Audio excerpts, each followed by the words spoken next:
Hi guys, good afternoon. Welcome back to another video with Pratham Test Prep. This is your host Sanjeev Bhatia again, and we are back with a new video on your myths that are around law profession, national law universities, and what are some mistakes that people who are going for these law schools make. Right. So I've brought up a lot of light on the topics that even if you ask a national law university graduate, they will tend to agree to it. So, hi guys, my name is Advocate Sanjeev Bhatia, and we are going to talk about some myths that people have about law schools and lawyers, and also what are the students are making some mistakes.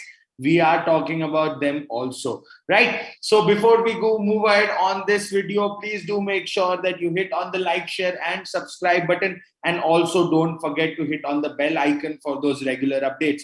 Now, what is the first thing that come in our mind when we talk about lawyers or advocates, right? Public speaking skill are very important to be a lawyer. This is the first myth that people have in their mind, that if you're a lawyer you need to speak like that is the only career option that is there. If you are good at argumentation, a lot of parents say that our child is very argumentative, he can be a great lawyer, right? So those kind of things don't work in the real world, guys. So public speaking is not the only important skill that is required to be a lawyer. Yes, it can be an added advantage, but it is not the only skill that you require as a lawyer or an advocate. There is much more to that. You need to be good at drafting also. You need to be good at understanding complex problem also. You should be a problem solver. You should have analysis of the problems very well, and you should be able to connect all the dots with law and interpret it in the format that you want it to be presented. So that is also something which is really, really important as a lawyer. So if you are planning to become a lawyer and you think only public speaking is the skill that is required, then you are wrong somewhere, right? Think about it again. Now, coming to the next point, that is that treating CLAT as an option B, right? That is the mistake that a lot of like aspirants do. If you don't treat something as your priority, it's never going to happen to you. So do make sure that if you are giving the CLAT exam, treat as your option A also, right? If you are serious about going into law school, your option should only be CLAT. That is something that you need to focus on, right? So that is something that you need to know.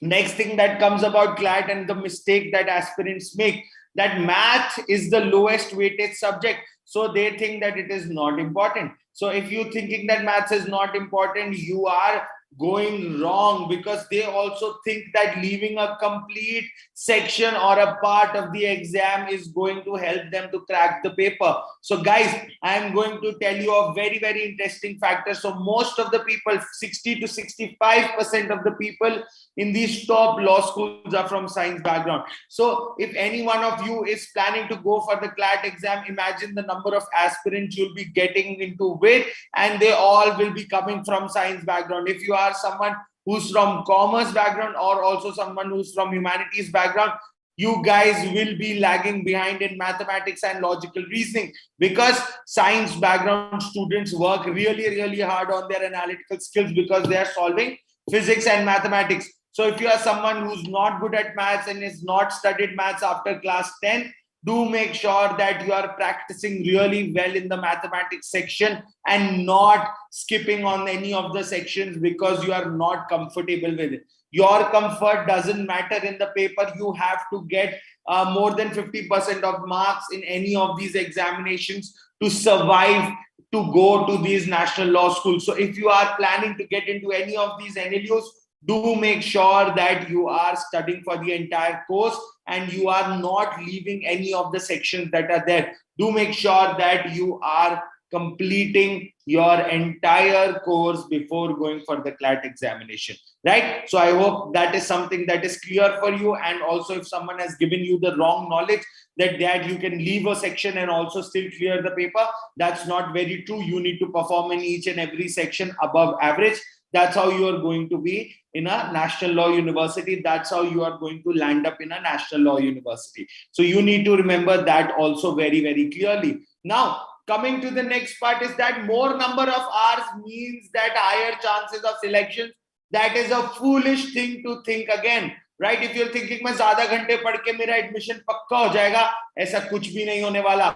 Your effort and the way and how concentrated you are is going to decide that how much chances you have for your selection, how strategically you are studying, how you are divided your number of hours, how you are going to take into consideration everything that's there, right? So you need to make sure that the more number of hours doesn't guarantee any admission. It depends on what is the strategy that you have adopted to get into these law schools and how it will help you to crack the paper, how well you have made up your mind for going for the examination, how well you have planned for it. So all of these things are very, very important. If you are going for an entrance exam, number of hours don't make sense. Your strategy, your intelligence, and also the IQ, and also what you bring on the table is very, very important. So do make sure that you are studying smartly and you are understanding what you're studying, that even if it is asked again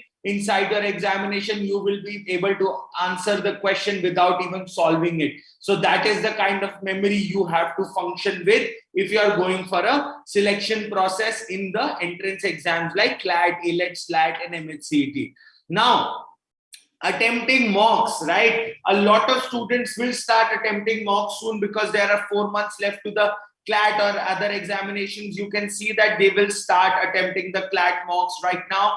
So if you are attempting the CLAT mocks and you are not analyzing those mocks, you are making the biggest mistake, right? You need to make sure that you are attempting the mocks also and you are doing the analysis of the same. So if you are giving the mocks in 2 hours, you need to analyze it for the next 3 hours to understand that all the answers and the reasoning that you chose for those questions were in line with what you've thought, right? So you need to check and analyze your mocks very, very carefully. Giving the mocks is one deal, and also analyzing and also checking it out is another deal. So do make sure that you are analyzing the mocks really well and you are not just ignoring the fact of analyzing the mock, because giving the mock is important, but analyzing is much more important than giving the mocks also, because this 150 questions will be a question bank for you. So the number of mocks that you solve are all the question banks that is being formed for you. So do make sure that you are attempting these mocks and also getting the analysis done for these mocks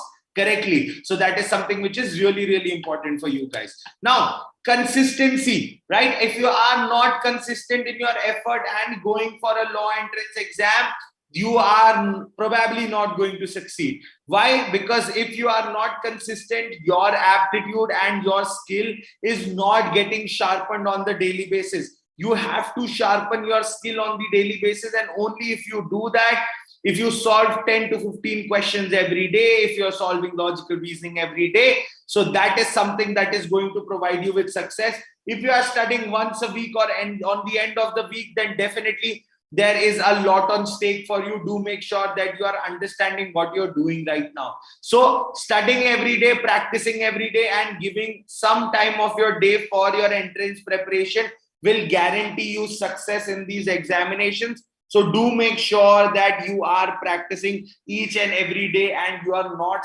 skipping on your preparation just because of silly reasons around you. Do make sure that you give some time of your day to these entrance preparation because they are very, very important for you. Now, what are these some myths that you hear about national law universities? And I'm going to talk about them in detail also. So first is NLUs are expensive.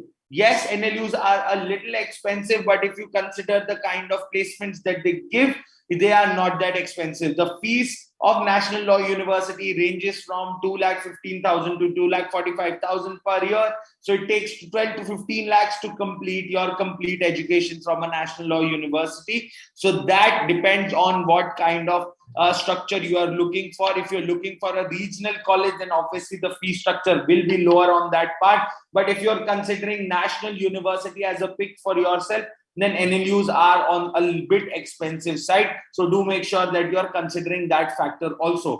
Now, guaranteed placement in NLUs. ये एक और myth है लोगों का. Lot of people think that if you are in a National Law University, you will 100% get a placement. That's not very true, guys. That's not even true in the top 5 National Law Universities.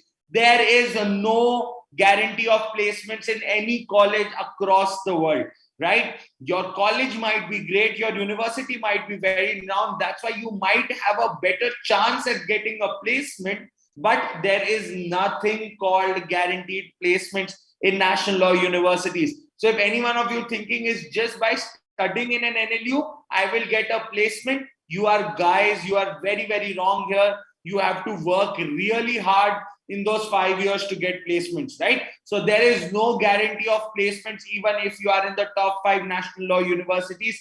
Please get that straight to your mind, because that's going to change your life. Because don't see it as just a job providing agency, right? If you are going there, there are a lot of dynamic factors that are going to work.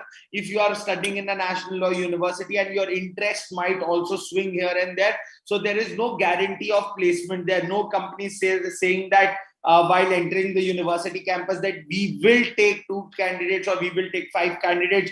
No company is forced to pick up candidates from a law school. So it's entirely their choice that they might reject all the candidates that are there and leave, right? So there is no guaranteed placement in national law universities. So if you are thinking that way, then please, now you know the reality of the same. Now, job without NLU tag is not possible. A lot of people say that अगर हम NLU नहीं गए तो हमें job नहीं मिलेगी. ऐसा कुछ भी नहीं है, guys. If you are a skilled lawyer and if you are a skilled advocate, there is no point of thinking that you will not get a job without an NLU tag. NLU tag can lead you to getting your first job quicker, but it's not the only thing that helps you out. So job is definitely something that you can fetch without a national law university tag also. If you are from a tier B university or a tier C, then you need to make sure that you are aligning your curriculum vitae according to that, or making your resume according to the requirements of the industry, and you're not picking up random internships just because you were getting it. Please make sure that you are going with a plan in tier B and tier 3 colleges, because you need to figure out how to get employed as soon as you graduate also, right? So job without NLU tag is not possible. That's not true. It is definitely possible, and people are working in the law firms from different law schools and not just national law universities, because there are only 2,600 people that graduate every year out of an NLU. So rest, there are more jobs than that in the lawyer market. So do make sure that you're looking for them, and you're not just thinking that an NLU person can only get a job. Anyone can get a job if they are a law graduate and they are well seasoned and experienced. Now, law is an easy course. A lot of people have a saying in 20 years, 30 years back, if you would have heard, जो कुछ नहीं करता वो वकालत करता है. That means that if someone is not doing anything, they can definitely do law, right? But now it's not the same. If you are going for a 5-year degree course in a law school, those 5 years are as difficult as you were feeling while you're going for your CLAT exam. So it is going to be a tough, difficult course. It's not a very, very easy course. Surviving for 5 years in a law school is also a task. So do make sure that you are ready for that, and you're not thinking it's an easy course. If you're going to a premier law university, it's definitely a lot of work. So do make sure that you're ready for that kind of work once you're entering the law school, and you're not scared of that hard work, right? So it's not an easy course. You have to work for the entire time while you are there in the university also. That is also I'm going to discuss in the next point. Now, vacations, right? A very important part about a university or a college life are your vacations. So in a law school, you will get you'll get 3 months of vacations. That will be your summer and winter breaks. In summer, you will get 2 months of break, and in winter, you will get 1 month of break. So vacations are time for internships for all the law students. So most of the law students who are studying at these premier law schools work during their vacations, and they don't leave their vacations empty-handed. So you get somewhere around 15 months of off during your college life, which out of which four years, that means 12 offs are there while you are there in your university and you're trying to fetch a job. So during those 12 times, you can intern at places which draw a lot of your interest, and definitely they can help you out to getting a pre-placement offer that is also called a PPO. So vacations are the most important time for law aspirants and law students, because they are trying to fetch internships, great internships, so that they can convert them into future placements for themselves, right? So do make sure that you are understanding this fact that you have to work during your vacations once you are in a law school. So vacations are not there to chill. They are not there to have fun. It is something that you mean business, you will be learning a lot of tactics of the trade while you'll go on these internships and understand how exactly the profession and the fraternity works. So vacations are an important place for a law student to be at. So do make sure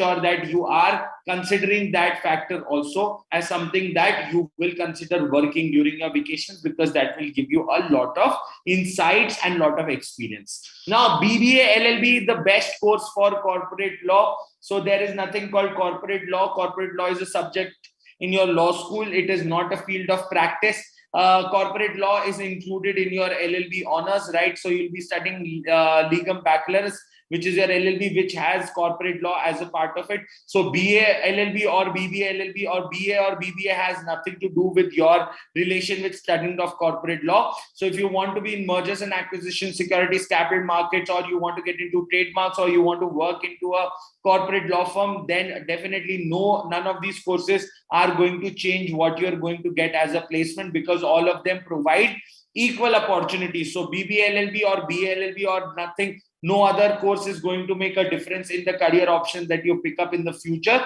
It will all provide you with equal opportunities under the corporate arena and the law firm arena. So do make sure that you are understanding that fact and then choosing a university. A better university is always a better pick than choosing the course of your preference. Say if you are getting a top NLU, then you should choose that top national law university rather than seeing which is providing BBA LLB or BA LLB. Right? BA LLB will be a preferred course and BBA LLB will be the second preferred course.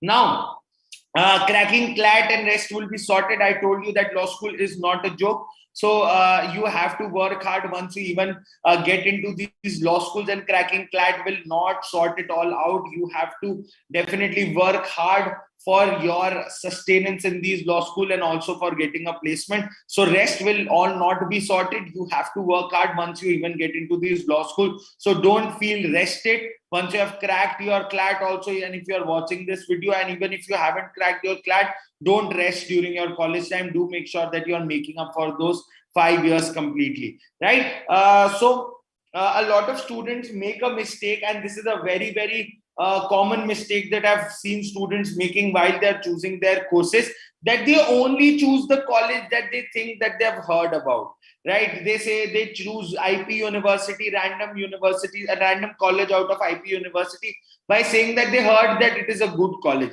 Don't go on hearsay. Please, guys, don't go on hearsay.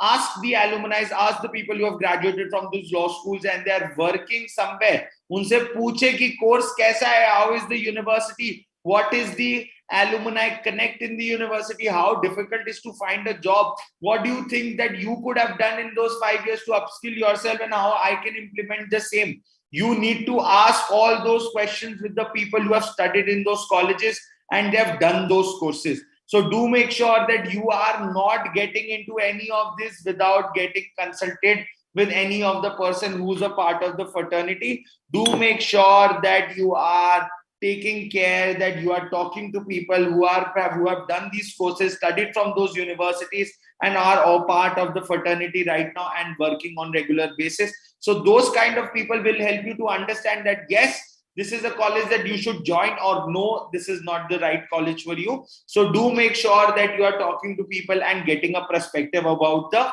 university and what kind of courses are being offered by these universities also. Now, what are these do's? So you need to study don'ts for the CLAT. So don't study once or twice a week. I've told you that. Don't skip your topics. Read regularly, right? Don't skip on your reading. Right? Don't do irregular practice pattern. Don't study without a plan, right? Make a study plan for yourself and then only study according to that. That will help you to prepare for the exam better. If you are preparing for CLAT, don't skip other exams, AILET, SLAT, MHCT, LSAT. Now, if you are going for CLAT in 2023, your paper is on 18th December for 2022. So definitely you get those 6 months alone for preparing for AILET, SLAT, MHCT, and all the other places. So that will definitely help you out. Now, skipping on previous year exam papers is something that can lead you in big trouble. So do make sure that you are preparing for your previous exam papers also. very, very carefully. That will help you to crack the paper. So thank you for joining this live session, guys. I hope you were able to understand something about your law courses and also understand that what are some myths that are attached to National Law University and some mistakes that students make. So do make sure that you hit on this like button, and also don't forget to hit on the subscribe button and also on the bell icon for the regular updates. Thank you guys for joining this live session. Do take care of yourself. Have a happy Raksha Bandhan, and also have a great evening ahead. And also I'll see you after a few days on the same channel in the same place. So do take care of yourself and have a nice day ahead.